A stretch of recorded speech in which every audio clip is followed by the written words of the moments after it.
Hello, everybody. Welcome back to another exciting episode. I'm your host, James. Alongside me, as always, his name is... I'm Andy. And we welcome you to join us on this epic journey as we all become Legend of the Nerds. Good after a rainy noon, sir? Oh, God. It's springtime in Vermont. That's what It's is. springtime in Vermont. We had heat, then back down to cold, then heat, cold, rain, sun, a little Doesn't know what it tornado. wants to do. A little tornado action, maybe. It's just typical Vermont. Yeah, that's exactly what it is. And like I tell people, it's the wet time of the year, so be prepared for probably the next rest of the month to be nothing but rain. And that's what it's been. What was it? Bring April showers, bring May flowers, or something like that? I don't know. Who knows what May will be like. Ugh, All I know is like this morning, it probably was warmer than April. I don't know about you, but this morning when I came home from work, you hit on the interstate, probably once you hit about the Georgia exit, Yep. it was nothing but thick fog. All you could see was the front end of your vehicle. And all these people are driving with no headlights on. I'm like, Really? I came up upon one car and I couldn't see them until I got right on the bumper, right behind their bumper. Just like, turn your lights on. Yeah, So exactly. I mean, it's hard to see enough. At least I can see some part of your lights. Yeah. But, I mean, it was that thick April fog. But, It was very foggy this morning. yeah. But, yeah, I'm excited for, like, we complain all the time, too, when summer hits and it's so hot and humid. I'll take it right now, though, over that cold, bitter cold. Because Yes and no. last night it was 41 degrees, which is fine with me. But the problem was it was, I think, raining still, too, and it was that really bitter cold rain. Right. My fingers were frozen. I had the heat on in the car at 80 degrees. Oh, did you? And I was just like, oh, this feels so good. But what about you? What you been up to? It's just been a long week. I had to change my schedule around because I need Saturday off because my oldest daughter had a play. Yes, Beauty and the Beast Jr. Yes. How was that? You know, it was surprisingly entertaining. For Beauty and the Beast. For a 8th grade and under play, Yeah. it was relatively entertaining. Yeah. What'd she play doing the play? Her biggest one was the spoon. Spoon. The spoon. So she's one of the dancing spoons during Mrs. Potts's Yeah. PR guest. Yeah, she was one of the dancing spoons. Best song. And she was the butcher at the beginning of the song, too. Or the beginning Okay. of the show as well. Yep. Yeah. The person who played Gaston just stole the show. Mm-hmm. One of the best parts I've seen. Oh, you have to. Yeah. Yeah, I mean, besides Belle being the top performer in a play like that, Gaston has I mean, to. like, you know, for a kid's play, though, I mean, they're shy, you know, because they're kids and stuff, but this person really just took the part and ran with it. Mm. You know, whoever played the Beast, whoever played Belle, was good, but you can see their little, like, stage fright. Oh, yeah. But Gaston just blew it out of the water. I just messed up, too. I was thinking different person. I'm thinking Lumiere has to be one of the top people. The candlestick. Yeah, you know, it doesn't matter who plays Lumiere in the play. Mm. If you're not French, it's going to be bad. Right? Okay. I mean, he's a Frenchman. And, like, you know, I hear the song Be My Guest, and all I can hear is just being sung in a French accent. Mm-hmm. And when I heard it during the play, I was like, this is terrible. You know what I just realized with that, too, is you have Lumiere, who's French. You got Clocksworth, who's British. Yep. It's just all mixture there. All over the place. Yeah. And then you look at Belle and stuff, because it is set in France as the movie, but Belle is nothing French about her. No. It's just plain. She seems really American almost. Yeah. But that was neat. But my parents came, and before the play, my mom was like, I've never seen Beauty and the Beast. Are you serious? That's why I said to her, I'm like, all right, before you come up to watch the play, go to my Voodoo account. We have Beauty and the Beast on there. Yeah. Watch at least the live action version so you know where the show's going. Exactly. So now the play made more sense. Okay. Oh my God. That movie's been out for like 30 years. Oh man, yeah. I don't know. I think she just doesn't remember watching it. Okay. I'm sure she has. Yep. It's like, here, Lion King's coming out. Oh, what's that? Yeah, right? But yeah, that's what I've been up to this week. Just all for the Saturday play, just changing my schedule around. I'm a little tired. We're good to go. Same here. This is my Friday tonight Yeah. for work, so I'm looking forward to it. Worked a week straight because took Mania off, so had to work some extra days to get that off. So this is the final one, and I'm just looking forward to having a day of doing nothing. Yeah. Because it happened a couple days ago. I had things planned because I'll sleep throughout the day and then maybe midday do a couple things and then go to work. No, I slept from like 8 o'clock till 6, 7 o'clock at night. And then woke up, I'm like, oh God, I got to get ready for work. Felt great, let me tell you. Sleeping for 12 hours or so. Oh, but was I in a jam? I'm like, oh God. A lot of things I had to get done. Right. But yeah, so. That's it for that, huh? It's just been work. That's all it is. It's always work, Andy. It's always work. It's horrible getting old, having to do nothing but work. Yep. Welcome to adulthood. That's why I always tell my cousin, my little cousins, when they're grown up now, but some are still in high school. I'm like, don't ever say you can't wait to be an adult. Cherish childhood. Oh yeah, every minute of it. Yeah. So, where would you like to begin today? We got a full packed show. Let's go with Mania, huh? Mania Wrestling? I mean, we had the anniversary show last episode, and it's always WrestleMania. This was probably one of the best WrestleManias we've seen in a long time. I give it an A-. It wasn't perfect. No, it wasn't perfect. But it was above a B. Yeah. It was an A- for me. 16 matches. That is a lot. And the thing is, we always complain we want stipulation matches. Yeah. There was only maybe 1 or 2 stipulation matches. The rest were all just regular one-on-ones or tag team matches, and they were that good. They were really good. So let's kick into the pre-show, which was 4 matches here. We had one of your favorites you were hyped for, Tony Nese versus Buddy Murphy for the Cruiserweight title, and we have ourselves a new Cruiserweight champion in Tony Nese. I thought Buddy Murphy would hold on to this title a lot longer. Yeah. But Tony Nese, you're hyped on Tony Nese. Man, Tony Nese is a good talent. Yeah. That guy's really good. Yeah, I mean, for a guy who's built, you don't think Cruiserweight.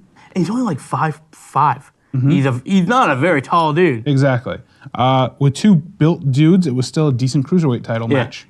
Reason why it was a good match, because these guys are training partners too. They train together all the time.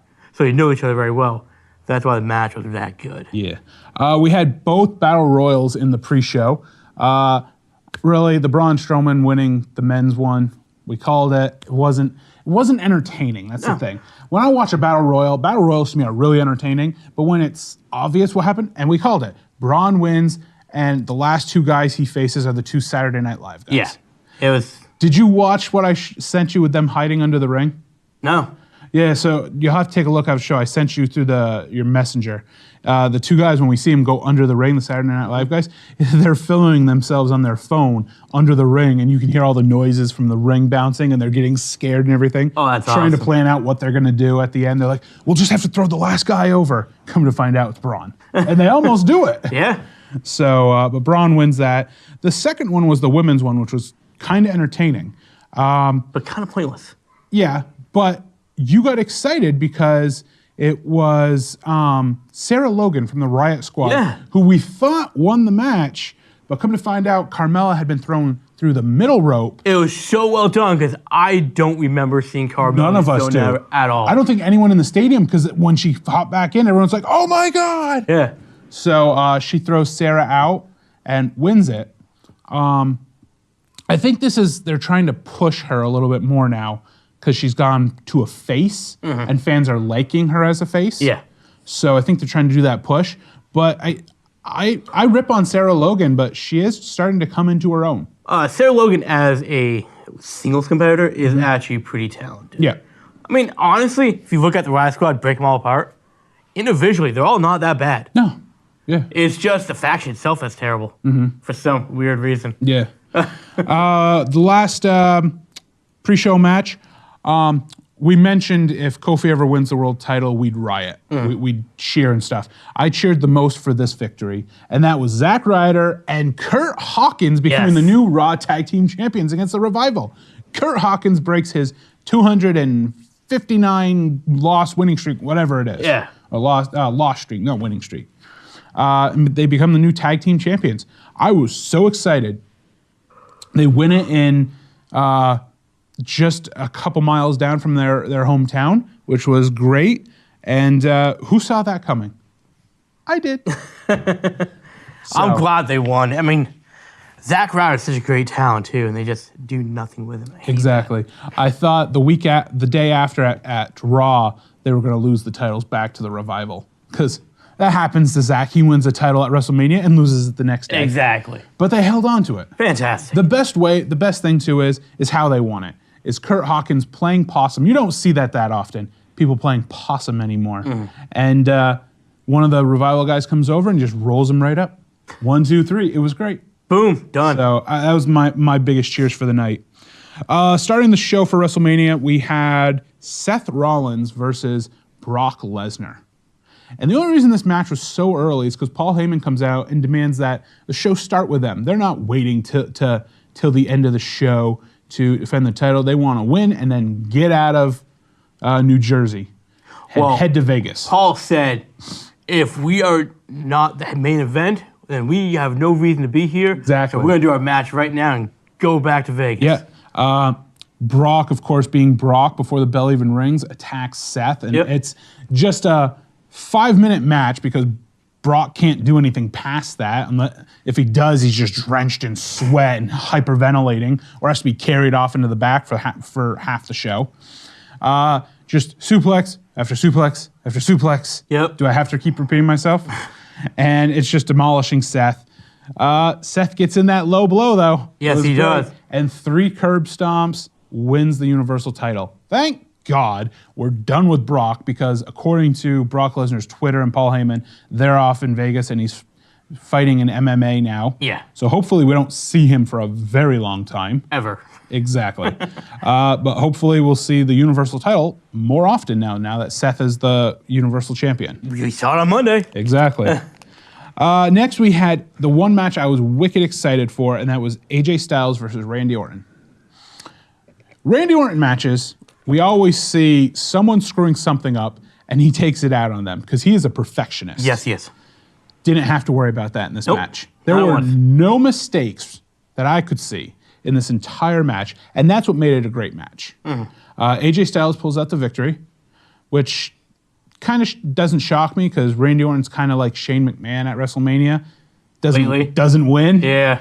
But still, I loved it. The one thing I was irritated about was we complain about when they show for the month before a pay-per-view the build-up for the match, all the stuff that's happened. This is the one time I wanted to see all the build-up again, because all those promos they did were amazing. You don't see one. I wanted to see it again. Didn't see one. But my boy AJ comes out with the victory. I'm happy. It was a really good match.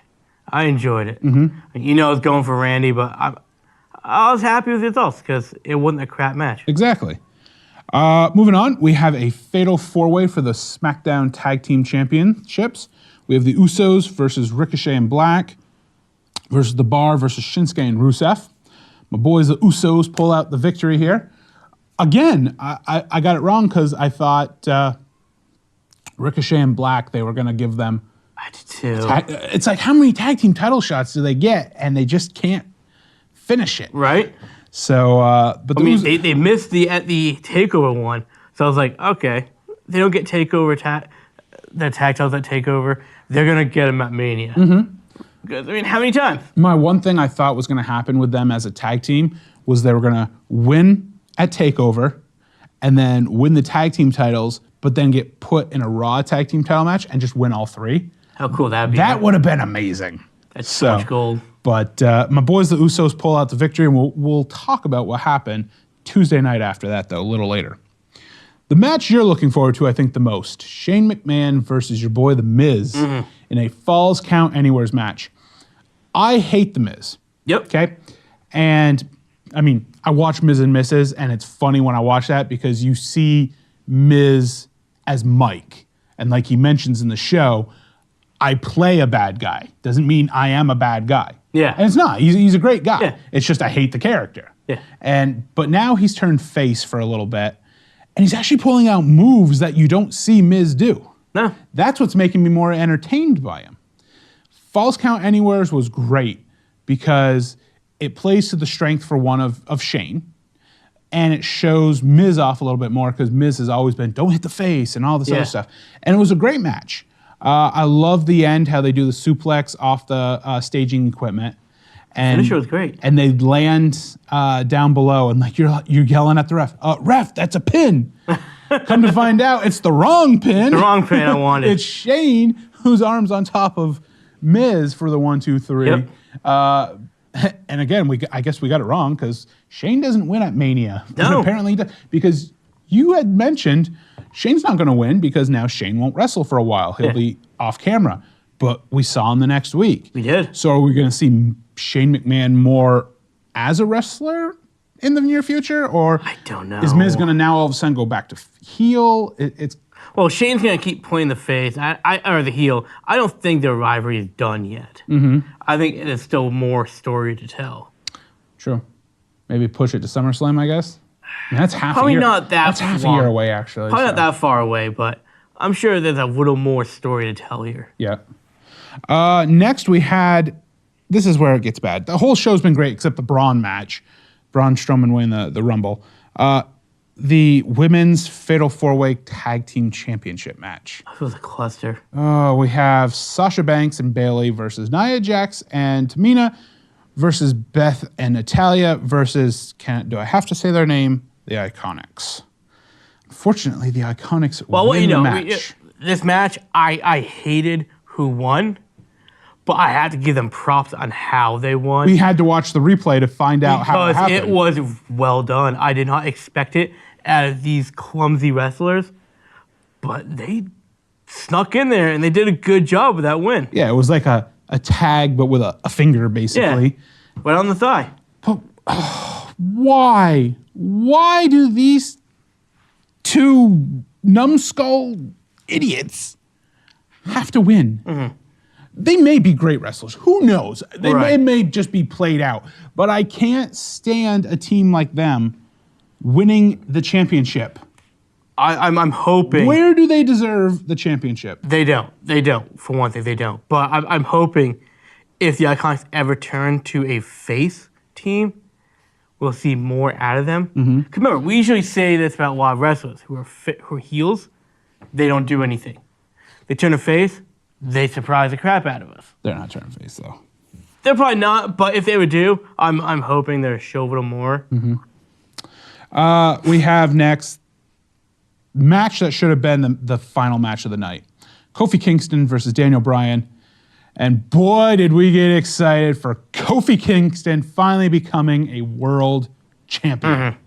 I have to say, the one thing I was upset about is it ended quite quickly. All of a sudden, he just sets up for Trouble in Paradise, hits it. Yeah. Usually, it's a little back and forth, and the finishing move happens out of nowhere, and that's how someone wins. That's how it happened in Elimination Chamber. But hey, you know what? I can't complain about the result. Nope. As long as Kofi won, I'm good. It was still a pretty decent match, and Kofi wins. The interesting thing out of this that's going to come is, where does Daniel Bryan go from here? Yeah. Do we keep the persona of the planet's champion kind of thing, this heel face where I'm all about saving the planet, or am I going back to the yes movement? Right now, WWE's in a tough spot because we don't work there. We don't know what they're doing, but all we can know is what the future brings us, and that is SmackDown is going to Fox. Fox wants all the wrestlers, not just from SmackDown, but from Raw as well. Yep. That means, do WWE writers finish up storylines with these guys, then really not do much with them until Fox gets moved over in August, is it? It's sometime in the fall. I think it's August, Yeah. I think. But then again, tonight is another special night. Yep. The shakeup is tonight. Superstar shakeup. So we don't know what that's going to do. If they're doing the shakeup, that means what? They're going to keep the brand split, but Fox doesn't want that. Exactly. We'll get to that in a little bit moment. We don't know what's going to happen. We really do. Because I have my thoughts about that, but we'll get to that in a little bit. The match that only lasted 60 seconds, Samoa Joe versus Rey Mysterio for the U.S. title. You have your thoughts that Ray might have gotten injured in this match. That's why they had to put it out real quick. He actually was injured before he entered the match. Yeah. Yeah, he wasn't doing so well, but something could have happened where he's like, I need to stop now. So Samoa Joe keeps the title, but it looks like the Monster Among Men may be eyeing the U.S. title after what we saw on Monday Night Raw, I think, or SmackDown. That's what it was. SmackDown. We have Roman Reigns versus Drew McIntyre. Roman's first match back as a singles competitor. He looked pretty decent. Yeah. So he had time to, after the whole Shield match to WrestleMania, he had time to kind of get that ring rust off him. Right. So he looked like he was back and pulled out the victory. Happy to say, I'm glad to see him back. It was a good match. Yep. Triple H versus Batista in a no-holds-barred match. If Triple H loses, he has to retire from wrestling. He has to retire his 1 or 2 matches a year. Yeah, right. Like I said before we started the match, it's not a lose situation for Triple H at all. Exactly. It's a win-win for him. It doesn't matter what happens. This match, it's 2 old guys, and we found out too, Batista's older than Triple H. Yeah. By like a year. It's just 2 old guys going at it for, it was like 25 minutes, and they're just hyperventilating, they gotta stop. I was excited for this match a little bit, and then I'm just like, I got to watch 2 old guys sitting there hyperventilating, having to take a timeout. Yeah. It's like, it's the same thing with Undertaker when he has his matches. I don't care anymore. Undertaker is one of the greatest of all time. Oh, yeah. Triple H, one of the greatest of all time. I don't want to see it all the time. Nope. It's like when it was Triple H and Shawn Michaels versus Taker and Kane, that match was like 45 minutes. It was too much. Why did you have to go Way that too long. For these guys, the match should, if you want to come back in that match, it should be like 10 minutes. 10, 15 minutes tops. Exactly. And that's all it was. We saw Rick come out, give Triple H a sledgehammer. That was the one neat thing is he kind of does a Superman punch, jumps off the steps in the ring. Superman punches Batista with the hammer. It looked good. That was nice. But again, he pulls out the victory. But again, the match was kind of slow and boring. Yeah. So, and I know Triple H is in your top 5. Yeah. And it was kind of upsetting. It was. So, but at least Batista's not wrestling anymore. Because according to Batista on his Twitter, he said he is officially retired from sports entertainment. Yeah. So he quit for a 3rd time. Yes. We have Baron Corbin versus Kurt Angle. Nobody cared to see this match, but I think everybody in the world was irritated that this is how Kurt Angle goes out. In his last match, he loses. A lot of legends go out losing the last match. This is WWE, though. That's what they always do for some reason. Exactly. And we'll get to what happened on Raw after that a little later. Legends lose their last match. Yeah. It just happens, you know? Right. Every wrestling fan would know that. What I was excited for in the next match, Finn Balor versus Bobby Lashley. But it wasn't Finn Balor. No. It was the Demon Finn Balor, which is great to see. So when will the next time we get to see the Demon? Next year?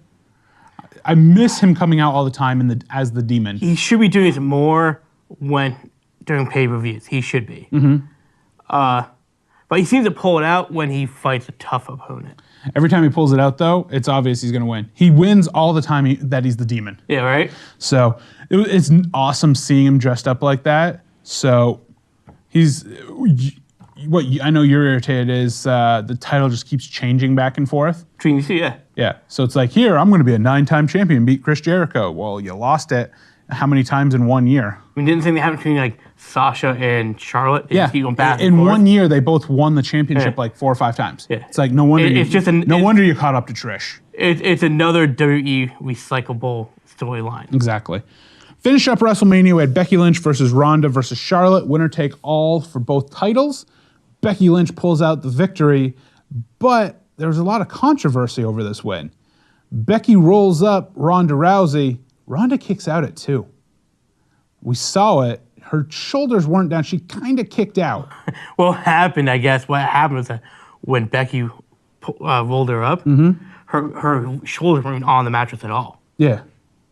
So I'm wondering if that's the reason, because Vince was saying that the ref in that match got fined. Yeah, he did. Yeah, so that's probably why he got fined. Oh yeah. But really, I mean, it's not my fault. Ronda couldn't get her shoulders down the right way when the match is supposed to come to an end. You know, in my wrestling experience, I used to be a referee big time, and I called the match the way I saw it.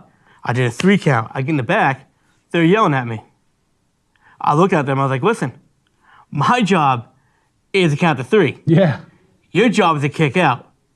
You didn't kick out. That's not on me, Dan. That's on you. Oh, yeah. So I'm happy. That ref, should he have been fined? Maybe. Because, I mean, you've seen the replays of it.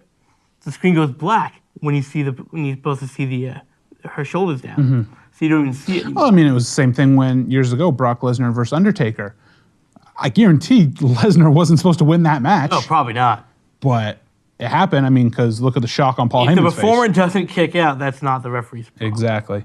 I'm happy Becky won. She deserves to win. I'm just glad it wasn't Charlotte. Yeah. Because I'm sick and tired of Charlotte. I'm sick and tired of the Charlotte push. Give someone else some chances here instead of her all the time. Yeah. Like I said, overall, WrestleMania to me was a success. Oh, yeah. It was amazing. Only problem is now we got to wait 360 some odd days again for the next one, which will be in Tampa Bay next year. Yes, the Buccaneers, right? Yes, it's at the Tampa Bay Buccaneers football stadium. So it's neat how they got the logo of a pirate ship and everything like that because it's the Buccaneers Stadium. That's when Kyrie Sane gets a huge push, right? We'll see. That'd be awesome. Moving on to what happened after the aftermath. We mentioned the superstar shakeup, and you mentioned it. SmackDown moving to Fox. This is my prediction. Most of your big talent that's on Raw, they're all going to go to SmackDown. Oh, you think so? So I think SmackDown's they're going to still just have brand splits, but you're going to have so much of this massive talent on SmackDown where Raw we're kind of maybe pushing into the back window. Because I kind of think SmackDown ratings are higher right now than Raw. I would say so.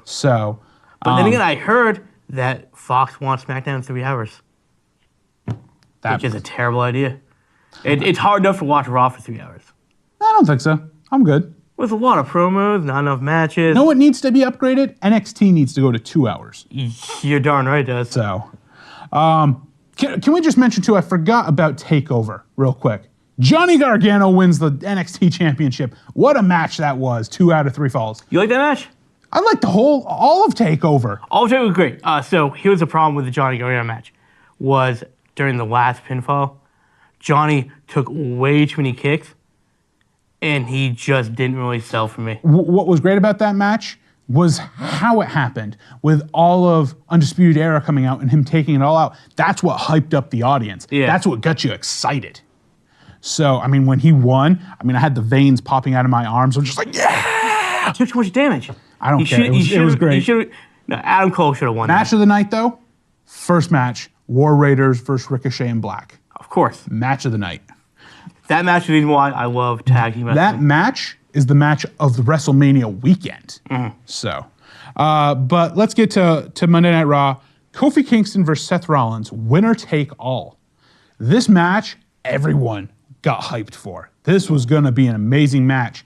Halfway through the match, we have the bar interrupt, and now it becomes a worthless But you knew that was coming, right? No! You didn't see that coming? No! Oh, man, you should have saw that coming. And I don't think a lot of people in the stadium saw that coming because they got booed out of the stadium massively. The fans were saying something I can't say on camera.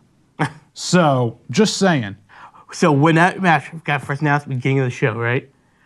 I knew right away it was going to end in a DQ.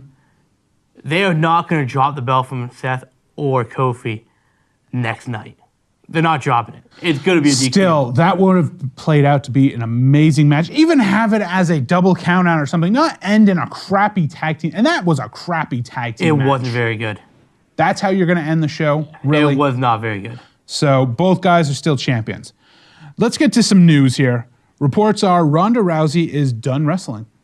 She's not just done wrestling, she's done being in the public eye. Yeah, she's going off the grid. Her and her husband are going to live off the grid. If we see her wrestle, she said, it might be next year or something like that. I hope Maybe not. as a one-time comeback. But it's a one-and-done kind of thing, which I'm a little upset for. I thought she started becoming better towards the end, and now, but I'm done. The problem with Ronda is that she let her emotions get way too ahead of her to not play a good heel. Because it seemed like she was legitimately just angry at everybody. I mean, you have like Randy Orton who can play heel, and be fine with it. Ronda plays heel. It's like, wow, you legitimately look angry at the world right now. Yeah. Not acting it like you should be. So I'm glad she's gone. Yeah. One done. I'm glad it only lasted a year. Let's move on to more of the women's wrestling. This one really guts me. Sasha Banks is unhappy about WrestleMania. Apparently, they were supposed to win the tag team championships, hold on to them, Boston Hug Connection. And at the last minute, corporate and the writers decide to change the script and give it to the Iconics, which is now really irritated her because apparently what was said was Bayley and Sasha were supposed to hold on to the titles and make a long run. Right. And actually bring some glory to the women's tag team division. Yep. And instead you give it to the Iconics, and we've already mentioned how much we hate them. After the match, she has asked corporate and Vince for her release. She wants to be done with WWE. That's how mad and upset she is. And I don't blame her. No. This is why we didn't see her on Monday Night Raw, because after Mania, when she said that, Vince told her, take a couple weeks off and think about it. Yeah. So she is on, we're not going to see her for who knows how long right now.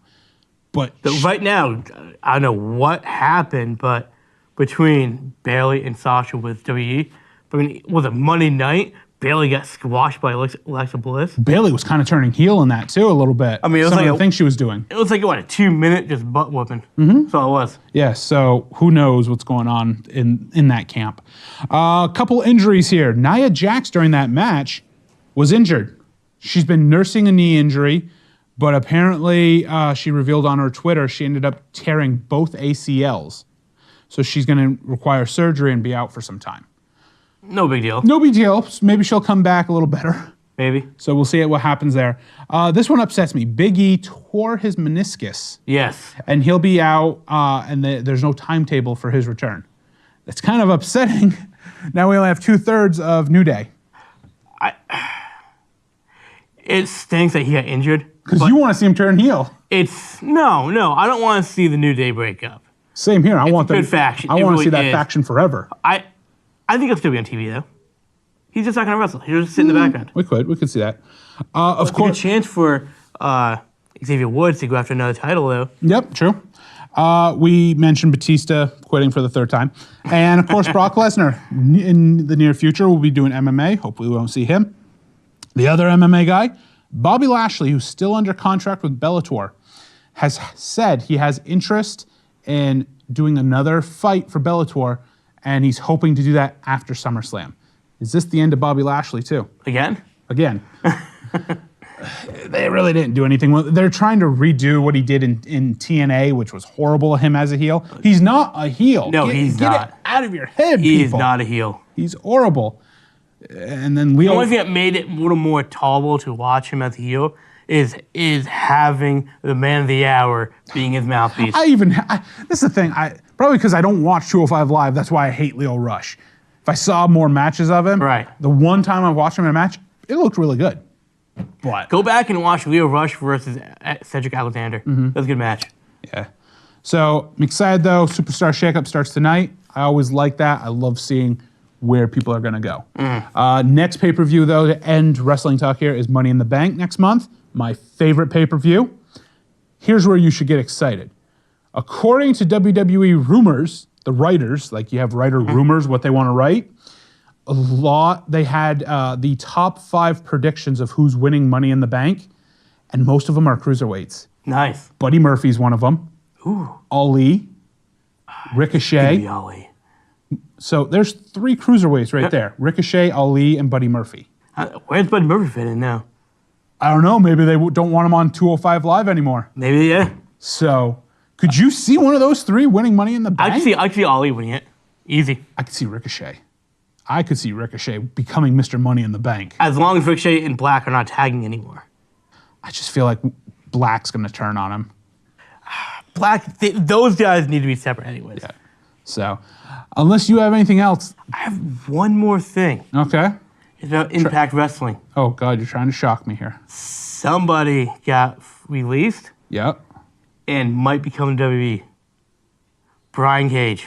Oh, that'd be awesome. Oh, because WWE, Vince likes his big guys. Oh, yeah. And Brian Cage It's huge. is huge, but he's a talent. Yeah, he flies is. around the ring like a cruiserweight. He's really good. Oh, The roommate. you just got me excited there. Oh, you know what'd be great though too, is if John Morrison finally decided to come back to WWE. Yes. Oh, Impact they're losing everybody. Their women's wrestling's good though. Allie from Impact, she's in AEW, all that. Yep. So, I don't know. Oh, speaking real quick of AEW, did you hear about what Triple H did at the Hall of Fame about AEW? I heard he did bash on Billy Gunn. Massive. So I watched. They don't show it on when you. I got to watch it on the network to see if they showed the whole thing because they didn't show the whole thing. But he literally mentions AEW, and again, I can't mention what he said on TV, but he ripped him bad. And they did a scene with Billy Gunn where Triple H comes out and says, "We can't mention Vince's name in our speech," and they keep mentioning Vince's name. They're like, "He'll fire us if we thank him for anything." Billy goes on to the mic, "He can't fire me anymore," because he works for AEW. Yeah. So, but yeah, Triple H ripped on them. That's so funny. Like massively telling people that they're a crappy company and and it won't scared right now. It won't amount to anything. They're scared. So we'll see. I can't wait for AEW to be on. Man, it's gonna be great. Man. I can't wait to see them on TV. Exactly. That's it for me. Unless you're. That's it, man. That was a lot. I had that little piece of it about Brian Cage. That was it. Okay. Where would you like to move to next? Every time I move to something, you're like, "Oh, you want to go there?" So, what would you like to talk about? Let's do the Flairverse and TV talk. Little Flairoverse. Only thing on still is Legends. Yep. The rest of the shows come back tonight, which I'm so excited for. But a little Flairoverse. You have Mona, who's become kind of the new legend. She's framed for releasing Kohane, who's this Hawaiian mystical beast. She sends him to 1961 Mexico, which was awesome because he becomes a luchador. Yes. It was great watching a little wrestling in Legends of Tomorrow. After they reset the timeline and get this luchador back as the world champion and save Kohane, she's about to send him at the end of the show back to his time in Hawaii. So he becomes this king like he was and all that. But he's shot by a Time Bureau agent and killed. This upsets Mona and she transforms into him because he transferred his powers when he clawed her in the stomach. She then ends up killing the agent and the Legends capture her and take her aboard the ship, all that. Moving on to the episode you didn't get to see. Yes. So it's going to be a spoiler. Fine. It's fine. It was a great episode. It's my fault. It was a great episode. Hank is now the director of the Time Bureau because after Ava and Sarah got into their argument, Ava's taken some time away. Makes sense. And he wants to capture the Legends because they're harboring Mona as a fugitive. And they end up going to 1973 and to change time back because President Richard Nixon is telling the truth all of a sudden to everything. Oh, no. There's this mystical bug that went down his throat that eats your lies away, so all you can tell is the truth. So it's funny seeing Nixon Oh, that's goofy. tell the truth and all that. But the bug ends up flying out of him and goes into all the other legends, and they end up telling the truth throughout the entire show.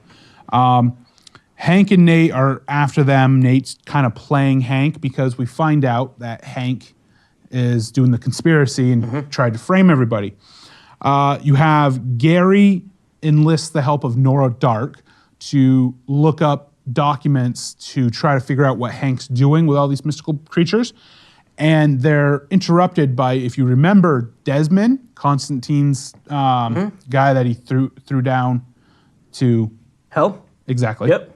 And he interrupts them, and they're hiding under the desk, and Nora starts freaking out because there's this mystical force she can feel standing above them.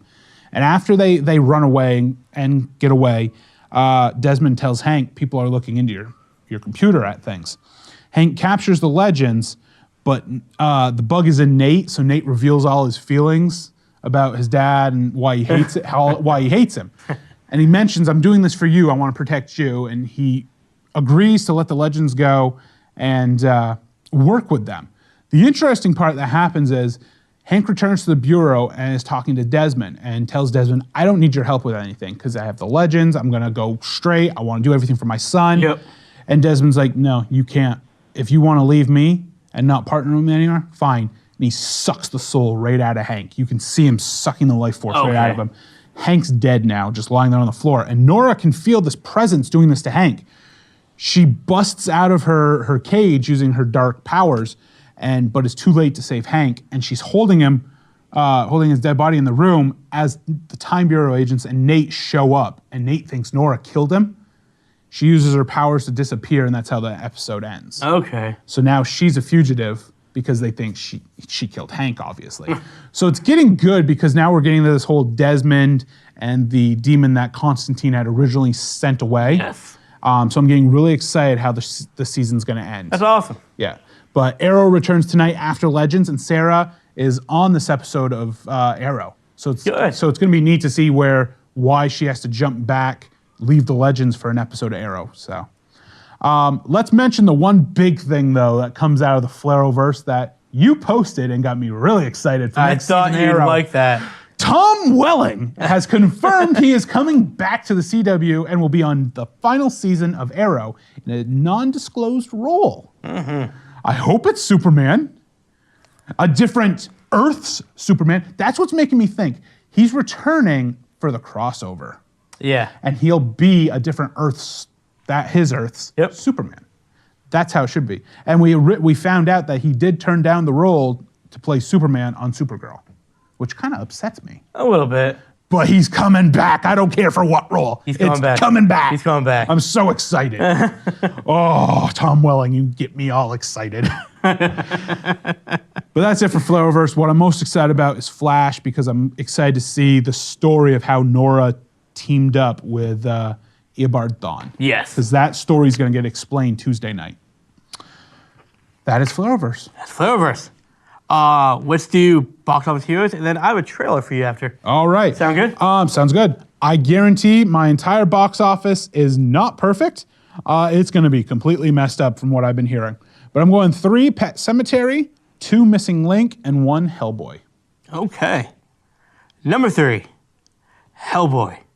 That's what I thought. 12 million. After what I read. Number 2, any guesses? Number 2, Little. Little at 15 mil. Let me guess. Shazam is 1. At 25 mil. I read this story like half an hour before we came here today, and I was just like, wow. I don't even have Shazam on my list, and it's number 1 still. Oh. That's it, though.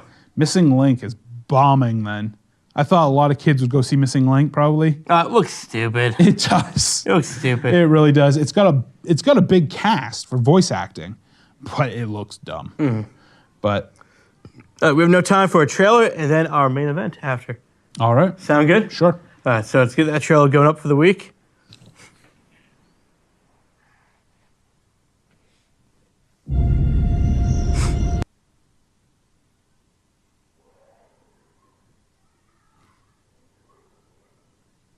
Sweet. Is it always play back there? The TV, yeah, back there. Yeah, TV talk. I'll save it for the next show because I have a lot.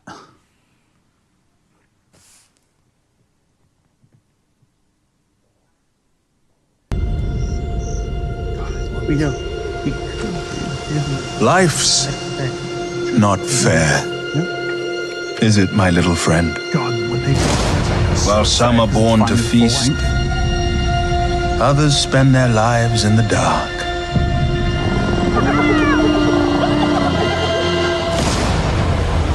Begging for scraps.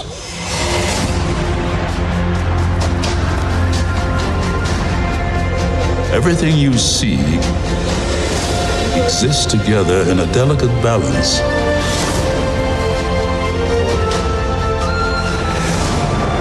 While others search for what they can take, a true king searches for what he can give.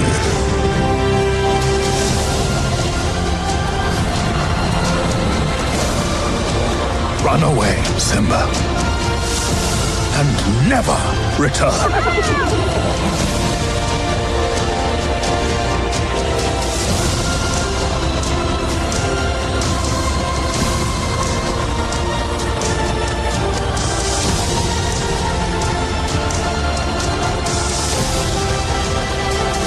must take your place in the circle of life.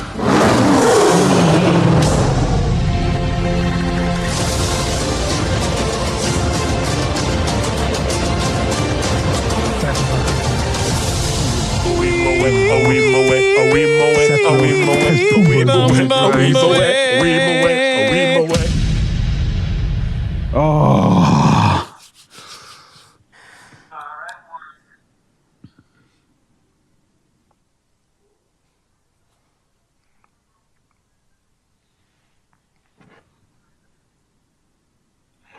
That was a Lion King trailer, Andy.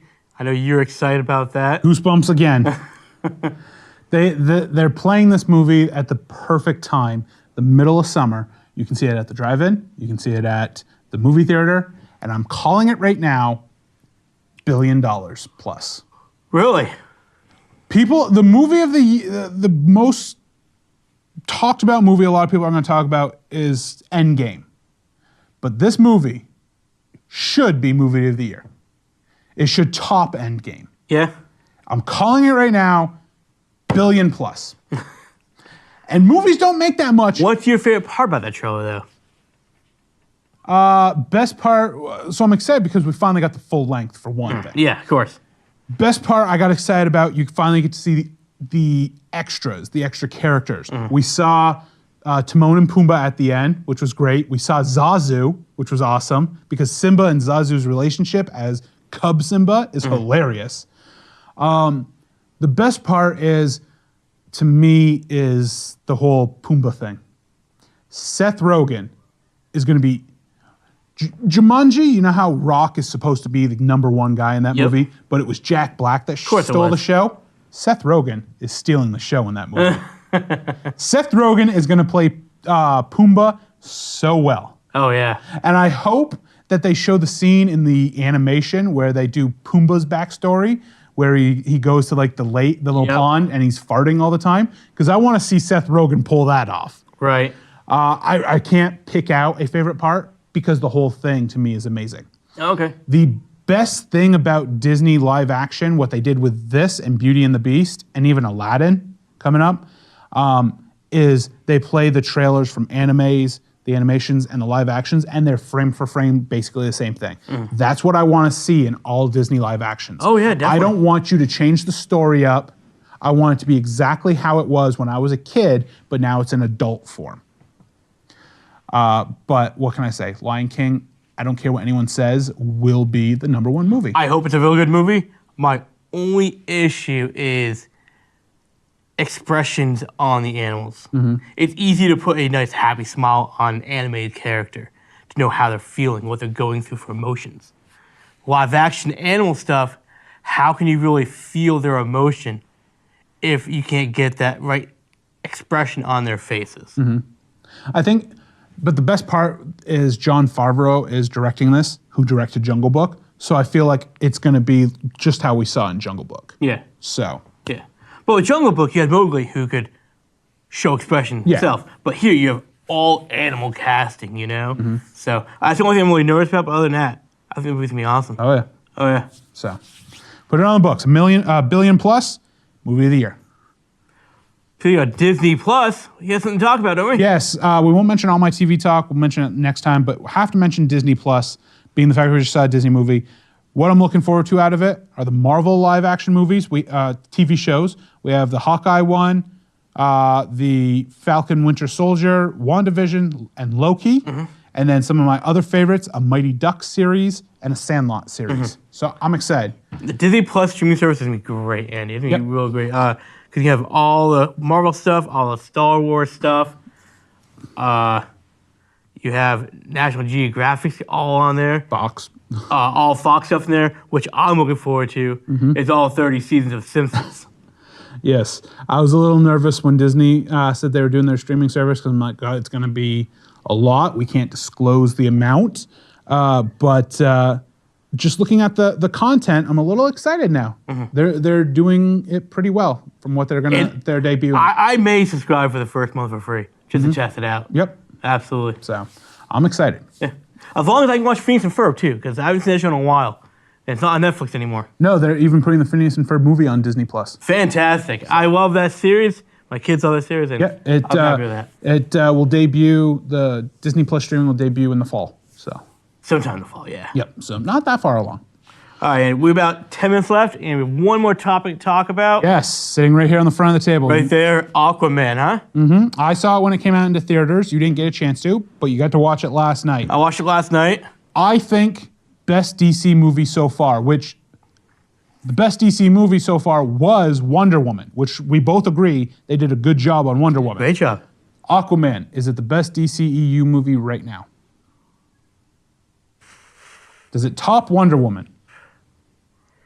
It's a very close. So you did enjoy it. I did enjoy it, Andy. I'm not gonna say it was There bad. we go. That's all I need to do. But- God, we could stop right now and I'd be happy because you finally are jumping a little bit on the DCEU No, version. absolutely not. I don't know. You Here- got 2 movies you enjoyed, so. Well, let's just say director James Wan did a great job with amazing. the pacing of the movie. The pacing of the movie was absolutely fantastic. I like that.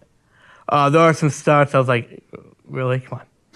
And that was a fight scene, starting a fight scene with a giant explosion every single time.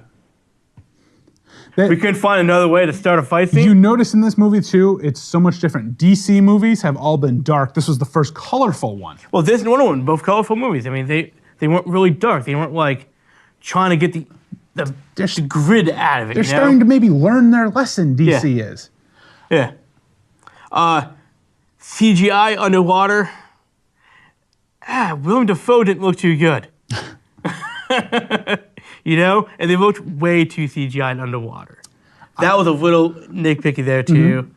Right on, I mean, the movie is not bad. There's a nice storyline. We mentioned on this show a lot too. It's a movie becomes great if it has the right director. Yeah. And James Wan did the right Yeah. stuff. Yeah, he did. So. Black Manus, I thought he looked kind of goofy. Yeah, I He know. looked kind of goofy. But I'm glad they did it like that. I wouldn't want them to change it, but it looked so good, like the comic. Seeing it in real life, I'm like, you know what? That actually does look kind of goofy. they might change it in the sequel. Look at Teenage Mutant Ninja Turtles. They were 10 feet tall in the first one. Second one, they're about 6 feet tall. Right. So they changed it up a little bit. I loved the movie. I went right out and bought it the first day it came out. I'm excited that they've already greenlit the sequel. Yes. To me, Jason Momoa I liked him more in this. And what I liked was, I thought it was going to be a prequel to Justice League, but it's not. They continue it because they mention his battle with Steppenwolf. Yep. I enjoyed him much more in this compared to Justice League. In Justice League, he was way too dark and angry. Yeah. In this, you saw more of his story evolve. And then I love the fact once he gets the Triton at the end, you see him in the actual Aquaman outfit. His brother better cut his hand off next movie, though. It's okay. I don't care. It's not okay. It's not okay. He should have lost his hand in the battle in the last one. But Yeah. Let's talk a little bit future Aquaman I want to mention. Okay. I already mentioned the sequel is already greenlit. What I liked was after this all came out, Jason Momoa began writing the beginning of Aquaman 2. And he hands it to the studio. They loved everything about the beginning of the story and are using that for the sequel, which is awesome that what I like is when actors get into their films a lot. The passion that you That's why I love Ryan Reynolds and everything in Deadpool and Pokemon. That's what he loves. Passion. It's what he wants to do. And that's what makes a great movie. Nobody thought Deadpool was going to be amazing. He made it amazing. Oh, yeah. So being the fact that Jason Momoa is writing the beginning of Aquaman 2 makes me excited and that the studio's using it. Next, what makes me excited for Aquaman 2 is the 2 writers who wrote this are coming back for the sequel. Good. Which makes it better. Yep. When you start switching up everyone who made a movie great, that's when it starts to go downhill. The problem is right now, James Wan has not been confirmed coming back for Aquaman 2. They're pushing to get him back. He needs to come back for Aquaman 2 Yeah, he does. to be great. Because sequels, to me, are always the crappy version of a saga. The only thing that would stop him from doing Aquaman 2 is another Fast and Furious movie. Because he directs those too. And I heard Fast and Furious 9 is supposed to come out. Yeah. So the only thing that would stop him from directing Aquaman 2 is if he's already involved with another Fast and Furious movie. And that's what gets me nervous, because the next thing I might have to mention, they already have the date for when Aquaman 2 comes out, and it's December 16th, 2022. Okay. So you don't have a director yet, but you're already saying it's coming out this date. So now they're kind of forcing him to, they're showing their hand, look, this is our date, we want you, figure it out. I mean, is it possible that James Wan could do 2 movies at once? I suppose so, but you have to think about how long it takes movies. Maybe about 60 days to film a movie. He could squeeze it in. Yep. What we do know is Aquaman has greenlit the spin-off of Aquaman called The Trench. Now, The Trench is going to be more of a dark thriller horror movie of Aquaman, and it's based on the creatures that we see in Aquaman that they fight at the end, where they're down in the depths of the trench and the crab people and all that. So that's the spin-off, and what we know is Wan will not be directing, but he is producing. So he could bring a lot from what he knew from Aquaman to The Trench. Hopefully it's just as good. I'm not holding my breath on a spin-off where it's not really based on much, but we'll see. DC is kind of going towards that right now, whereas Marvel, everything is in the universe together, where DC is kind of like, we have our little small universe, and now we're doing a little spin-offs everywhere that don't matter into the universe. I don't know how I feel about that. It's just but again, WB trying to get the money. DC is the little brother to Marvel. Anything you're looking forward to coming out of Aquaman? No, I mean... That you want to see in the sequel? I mean, you know Black Man's going to be there. I hope they recreate his costume. A little smaller make head? It not look as goofy. Okay. And other than that, I mean... Do we see... Just have the same pacing of the movie. Do we see a young Black Manta at like his son like we do in Young Justice? Just saying, you might compare Aqualad? You never know. I mean... if they were going to bring a Young Justice in, Aquaman 2 might be a good stepping stone for that. Yeah? Because right now, this is my thing. These solo movies are starting to become good, but the problem is we want to see that coalition of everybody like Marvel has the Avengers. We had a first Justice League movie. It wasn't the greatest. Where are they going to go? They're starting to figure it out with the solo movies. They are starting to figure it out. Can they do a Justice League movie and make us happy? Being the fact everyone's, for some reason, doesn't... That's the problem. With DC, nobody stays with movies. No. We're getting a new Superman. We're getting a new Batman. We might get a new Flash. I hope we get a new Flash. It's true. But I don't know how I feel with DC. Can I be happy with the singles? Honestly, I think you should be banking on Young Justice is going to be the next big coalition movie. Yeah. We'll see. We got a few minutes left. Anything else you want to add to... Man, that's all my notes. Okay. I mean, we thought we'd run out of time. I guess I could talk a little TV talk to finish it up here. Yeah, if you want to. I went and saw a couple more movies. I know I can't spoil them for you because they're 2 movies you want to see, so I won't do a review on them. But I saw How to Train Your Dragon 3 and Captain Marvel a couple weeks ago. Okay, so the only thing I want to know is it worth seeing How to Train Your Dragon 3? No. Okay. Well, no. Well, obviously, you can't go see it in theaters now because it's out of theaters. Yeah. So when it comes out on DVD, I'll be buying it. Yeah, go anyways. rent it. I thought it was the worst out of all 3. Okay. With the first 2, there's a lot of emotion, a lot of action in it, and it gets you excited. The third one, it's kind of slow. Okay. It's a love story at the end. It's fine. It's fine. I kind of guessed it was going to go in that direction anyways. Yeah. But I still enjoyed it. Okay. Kind of cried at the end. But Captain Marvel, I should have listened to some people. I'm glad I saw it. It's not that great of a Marvel movie. It was funny, believe me. It had its moments. Sam Jackson in this movie was great as a young Nick Fury, and Phil Coulson's in it for a little bit, which was great. But it's just, I was hyped over this. And it just didn't, to me, seem like it was. When we did our rankings of all the Marvel movies, Captain Marvel's definitely below 10. Okay. It's not in the top 10. Okay. So it's. Well, the problem is that Brie Larson's not that good anyways. The ending's great when they do the mid-credit trailer, because at the end, I'm going to spoil the little end credit.